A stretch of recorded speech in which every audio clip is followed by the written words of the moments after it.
into Swarbrick, and both came up with big kills. Crystal Morrison sends it long. Morrison on the year had 28 service aces, but 65 service errors. That's not a very good ratio for a player as great as she is. Well, most players you will find that are very aggressive servers do miss a lot of serves. It's very rare that you find a server who's got as many or more aces than they do errors. So it's part of that risk reward. You got to take chances from the service line if you're going to be great. Swarbrick hit it out of bounds, a point for Penn State, and the Lions have a chance to tie here if they can get the point, but they don't. Janine Sandell gets one in the corner and a point for the Huskies, and the lead is back up to 2. Sandell spent 3 years at UC Santa Barbara, was an outstanding player in the Big West Conference, and she transferred for her senior year to Washington. She did. She was actually the player of the year in the Big West Conference a year ago, but wanted a change, came to Washington, and provided an immediate impact for this team. Krista Armato with another kill for Penn State. And again, the Nittany Lions come to within a point. For Armato, she now has 4 kills in 7 swings. Quick attack in the middle, that's Doug. And poked over by Fawcett into the corner, and we're tied at 17. And that play was really made by Alicia Glass, the freshman setter. A one-handed set when she was a little bit off balance. Just poked it up there and let Fawcett, again, that smart shot, that deep corner where Washington doesn't really leave a defender, and it's wide open. Stevie Mussey is dug, but out of bounds, and Washington regains the lead. It was a 7-2 run for Penn State that tied the match up at 17 apiece. Stevie Mussey, another player who transferred to this program. She's from Puyallup, a local player, went to the University of Pacific for her first 2 years, came here last year, redshirted with a knee injury, and now she's in this lineup. And again, another great addition to this Husky squad. Overpass into a double block, and there's nothing that Alicia Glass could do with that, and Washington gets another point, 19-17. It goes back to what you talked about earlier, Kathy, and that's the passing, and it was breaking down early on for Penn State. They seem to have got things rectified a little bit, but look at the scrambling around again. Glass having to go all the way out of bounds just to keep this ball in play. Good set to Fawcett, and she hits the end line for a point. There was also a touch at the net, so it would have been Penn State's point regardless of what the crowd thinks of that line call. Well, clearly this is a Husky crowd, so they're going to want every call to go their way, but I think Alicia Deasing did get a finger on that as well. Deasing with a swing, dug by Hodge. Here's Fawcett, sending it too long. Another block, though, on the Washington side, and another point for Penn State.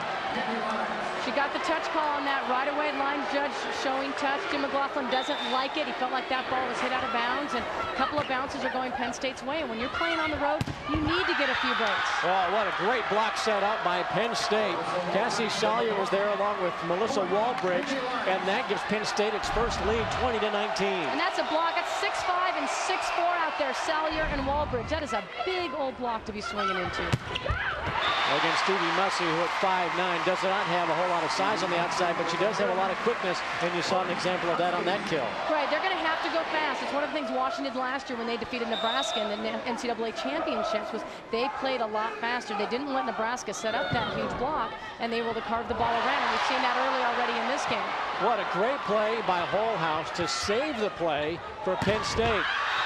And a block by Fawcett, and Penn State gets the point. I'm not sure how that ball could have been called in, because that was clearly blocked out of bounds off the hands of Fawcett. So I think immediately the Washington players felt like the point was theirs. But again, a couple of these calls are going the way of Penn State, the visitor today.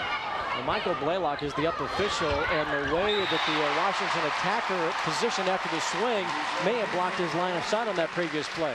Washington, though, gets the point here to tie it at 21. And Deasing does a nice job of just mixing up the speed of her shot. Gets that team dug in defensively, then she sort of off-speeds it a little bit. So that's a nice change of pace by Deasing. Poor pass. Glass can't recover it. And Penn State gives the lead away, 22-21, Washington. Well, every time Penn State struggles a little bit, when Washington's been able to get a little bit of a run, it is directly related to the passing of Penn State. I was at their serve and pass earlier today, and they did not pass well in practice, so I'm not necessarily surprised to see this, because they just weren't passing the ball well earlier today, and you can see that they're struggling a little bit tonight as well. Cassie Salyer with another kill for Penn State. tying it at 22. Penn State in the home white uniforms. They've traveled a long way from Pennsylvania to be the home team for this matchup. Trimmed, of course, in the familiar navy blue. Washington, the home team, but on the scoreboard they're the visitors, so they're wearing the purple and the gold. And this block of Penn State now starting to be more of a factor. You can see the emotion on this team, how excited they are. Hermato turning around. A team captain is a sophomore, so we talked about what a leader she is. She's one of those players who's going to need to do a great job. And if Penn State's going to win this match, they're going to need to outblock the Huskies. They're going to need to use their size at the net as an advantage. Holthaus with a service error, sending it long, and that gives Washington a point and ties us up at 23. Floating serve by Courtney Thompson. In the middle, Hodge. She whipped it around the block, but hit it wide. Washington is back out on top. With Kathy Nelson, I'm Bill Dolman. Welcome back to the Seattle Regional Final. Washington, the number 6 seed, taking on Penn State 24-23. If you're new to volleyball, you probably could not have picked a better match to get an introduction into what women's volleyball is all about. Two programs that have won national championships within the last decade. Penn State, the '99 national champion, 26 consecutive NCAA tournament appearances. Washington, the new dog, if you will, on the block.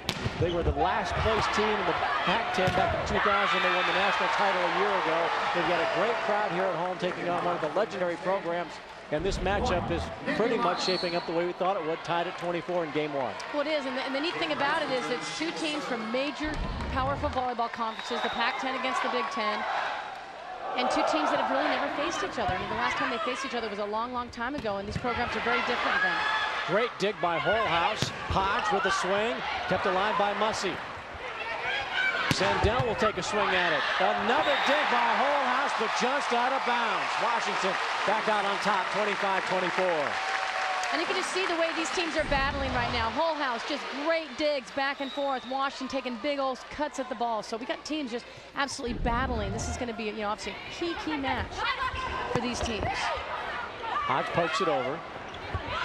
And a swing by Sandell. She's getting a lot of action early, and that's dug out of bounds. 26-24, Washington with a 2-point edge in game number one. Huskies with the serve, and a quick set and kill by Krista Hermato.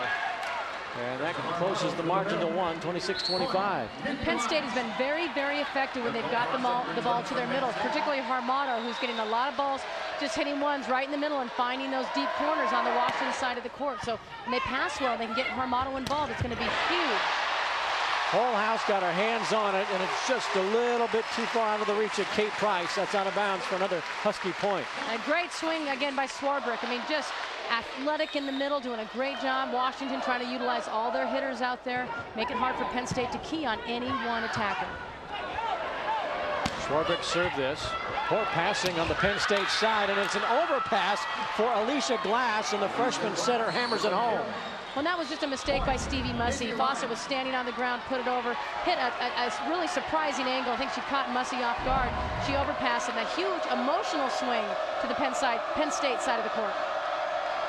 This is Krista Hermato, sophomore from Aliquippa, Pennsylvania. Serves from the floor, sends it deep to Morrison. Sandell, dug by Hodge. Fawcett's going to get a swing from the 3-meter line. Good dig, recovery by Hermato. And Fawcett attacks it into the net, and that's a point for the Huskies, who are 2 away from taking game one. Fawcett went for that big angle, that big cut shot, didn't quite have enough space to get it over there, and instead she found the net against that triple block by the Huskies that they like to employ when they have time to get over there. Eratani serving. Glass saves that pass. And a flying attack by Fawcett. She's done. Back in the other end, it's Stevie Mussey bringing the Huskies to within a point of a game one victory. And Tamari Miyashiro, the libero, only a freshman for the Huskies, but standing in there and taking the heat from Fawcett. Perfect dig, sets up the Huskies, and now this crowd on their feet. You can just feel the energy. Eratani serving for game one. Fawcett into the block, it's down, and it is a point for Penn State. Fawcett attacked that ball right into the block. Again, they've got Courtney Thompson up there. She's got the small blocker, just managed to poke it up there and able to get it. But again, the Huskies have another opportunity for game point. Floating serve by Glass. Good pass for Thompson. Here's Mussey attacking into the block. That's out of bounds. Washington takes game one, 30-27.